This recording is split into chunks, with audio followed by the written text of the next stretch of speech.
المباراة. أول أخطر فرصة في اللقاء هي هذه من عن طريق يحيى، كرة من هناك مجيد بوقرة يتفوق، تروح مباشرة لحسن يبدأ. أنت رائع، يبدأ رائع لأنك دخلت في المباراة خلاص، ما نخافوش عليك تماما. كرة من هناك لمراد مقني يلعبها مرة ثانية لرفيق صيفي، خرجت للتماس. صيفي من فضلك هدأ من روعك وبعقلك بكل هدوء، لأنه المباراة هذه مازال وقتها طويل، مازال 75 دقيقة. الأمر يتطلب الكثير من الهدوء والكثير من الرزانة والكثير من التركيز. كرة في الخلف على الجهة اليسرى من هناك مع عبد الظاهر السقا، يرجع تماما لهاني سعيد مع عصام الحضري في إعادة الكرة تماما إلى الطويلة. اوه حذاري يا ابو عنتر، حذاري يا جاتوزو من هناك مع ديرا. ولو ان حليش احسن من اي لاعب اوروبي او اي لاعب بالنسبه الينا، ولكن جمهور الجزائر يحبذ ان يلقبه بجاتوزو. لا بأس من شده المباراه. نسيت ان اذكر بكرسي الاحتياط محمد بركات، محمد شوقي، احمد عيد، حسني عبد ربه، محمد حمص، محمد زيدان واحمد وحيد هم اللاعبين الاحتياطيين في تشكيله المنتخب المصري. نسيم سرير، سمير زاوي، ياسين بزاز، بوعزه مطمور، بوعزه عامر بوعزه، كريم مطمور، رفيق جبور، وكذلك كامل فتحي غيلاس هم الموجودين في كرسي احتياط المنتخب الجزائري في هذه المباراة اللي مر عليها 17 دقيقة لعب. أعزائي أحبائي في الجزائر وفي كل العالم، معكم على الجزيرة الرياضية لنقل هذه المباراة الفاصلة، نهائي كأس العالم، نهائي كأس إفريقيا، نهائي كأس العرب، نهائي العمر.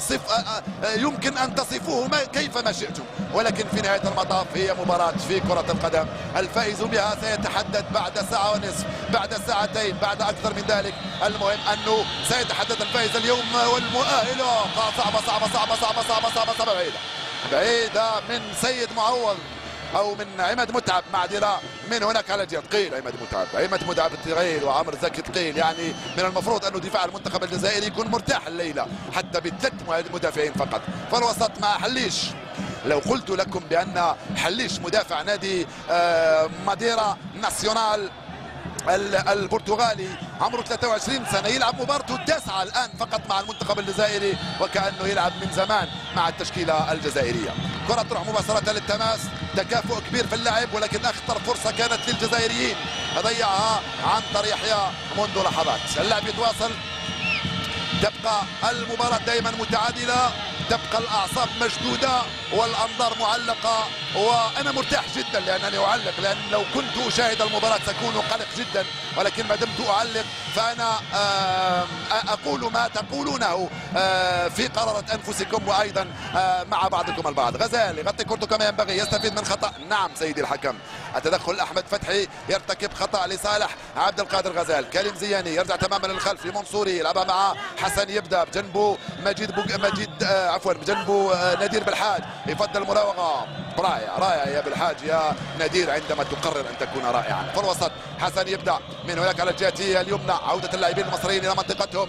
مراد مقني يغطي كرته كما ينبغي مع المدافع سيد معوض، روح حسن يبدا، انطلق مقني، وصلها له حسن يبدا مع مراد مقني لحسن يبدا مره ثانيه، يتوغل والتغطيه الدفاعيه ممتازه وفيه تماس. الحكم المساعد يقول لصالح المنتخب الجزائري. من هناك على الجهه اليمنى من خط هجوم الجزائريين، تلعب في الوسط وضاعت، ما يتمكنش منها عبد القادر غزال. التغطية من بوقرة من امام اللاعب عمرو زكي، الحكم ما يقول ولا شيء، تروح ليزيد منصوري في التغطية. دوره اليوم كبير في غياب نموشية، ترجع لبوقرة في خطأ.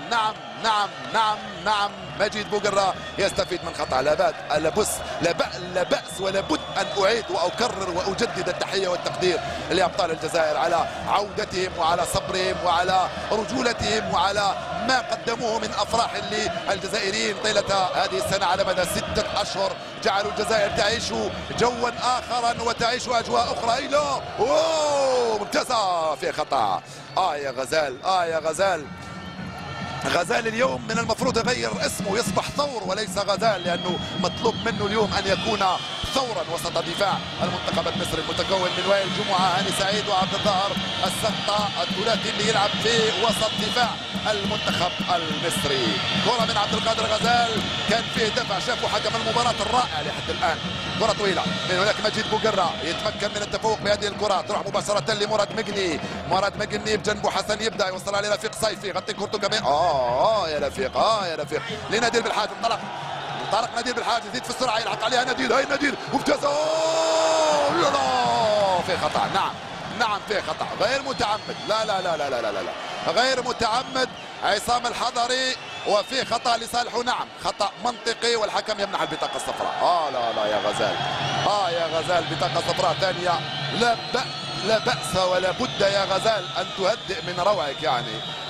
اوكي رغبتك للفوز بالمباراة وتسجيل الهدف كبيرة وملحوظة، ولكن هدئ من روعك وركز جيدا. تلقى رائعة جدا من نادير بالحاج. لو كانت مقوصة شوية للخلف، شوف الخطأ من غزال. نعم صفره حكم المباراة واخرج البطاقة الصفراء، معلنا عن بطاقة صفراء ثانية للاعبين الجزائريين. إصابة عصام الحضري في الكتف أعتقد أمام أنظار هؤلاء الأبطال، كذلك هؤلاء الرجال من الآلاف من الجزائريين الذين هبوا إلى الخرطوم والسودان لمساندة وتشجيع منتخب بلادهم، على غرار المصريين من فنانين ومن مناصرين تنقلوا بدورهم إلى الخرطوم لمناصرة المنتخب المصري في واحدة من المواقع الكروية الكبيرة المرتقبة والمنتظرة والمتابعة من قبل الملايين من المشاهدين في كامل أنحاء المعمورة. نتمنى فقط أن يعطوا درسا مثل ذلك الدرس الذي أعطوه في مباراة القاهرة فوق أرضية الميدان التي انتهت بنتيجة هدفين مقابل 0، وكذلك المباراة الأولى التي كانت في الجزائر بين أبطال وكانت لصالح المنتخب الجزائري ب3-1. كرة في الخلف، الحكم يقول يعاد تنفيذ الخطأ في مكان وقوع المخالفة لصالح عصام الحضري بعد مرور 22 دقيقة لعب. دائما النتيجة 0-0 بين العملاقين مصر والجزائر. كرة طويلة من عصام الحضري، يتدخل حليش بقوة، هايل ممتاز جدا، ثم بوقرة في التغطية يغطي كورته من أمام عمرو الزكي. مراد مقني يغطي كورته كما ينبغي، ولكن ضاعت له. طبعا مراد مقني مطالب انه هو اللي يحافظ على الكرة وهو اللي يدير اللعب وهو الذي يقود العمليات اليوم. محمد ابو تريكة تلعب في الوسط، صعبة لأحمد حسن، تبقى عنده الكرة، غير من هناك، صعبة جدا لصالح سيد معوض ممتازة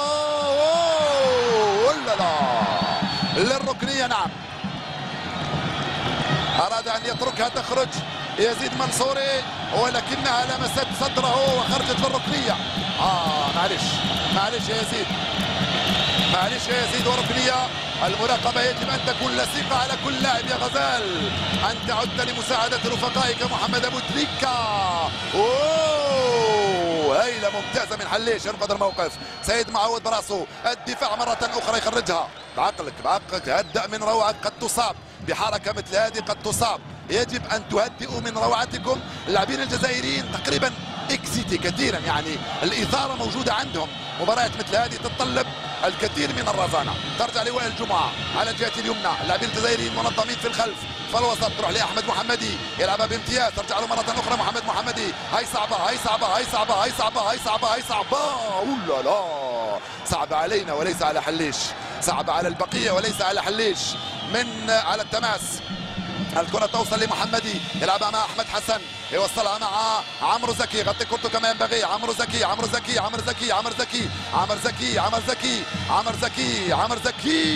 لا يعنطر، لا تمر كرة مثل هذه. ثم يزيد منصوري في التغطية، يغطي كرته كما ينبغي. غزال أو صيفي عفوا لم يتمكن من هذه الكرة. كرة أخرى في العمق وبوقرة مثل ما جاءت يعيدها. كرة أخرى سهلة تمر سلاما، تمر بردا وسلاما على دفاع المنتخب الجزائري. شوقي غريب طبعا مساعد المدرب حسن شحاتة على خط التماس في إيصال التعليمات والتوجيهات، لأنه صعب جدا أنك توصل التعليمات والتوجيهات لرفقائك. تصوروا معي أن المنتخب المصري حسب التشكيلة الاحتياطية الموجودة ما فيها ولا مدافع، يعني محمد بركات، شوقي، محمد شوقي، أحمد عيد، حسني عبد ربه، محمد حمص، محمد زيدان وأحمد وحيد. يعني مغامرة كبيرة بالنسبة لحسن شحاتة. هيلا من زياني يرجع للخلف حذاري يا مجيد، حذاري يا نادير عفوا بالحاج. ها حسن يبدأ يوصلها لزياني، يا كريم ثم نادر بالحاج في التغطيه. الكره ما خرجتش، كره ما خرجتش.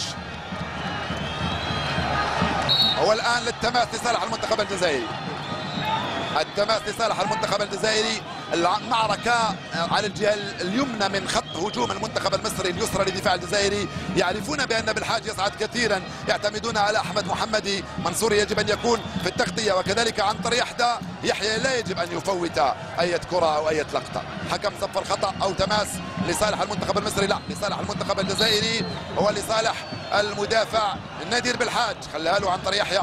ومرور لحد الآن 25 دقيقة لعب منذ انطلاقة الشوط الأول لمباراة العمر، وفي خطأ آخر من وائل جمعة. هنا تدخل من الخلف على عبد القادر غزال.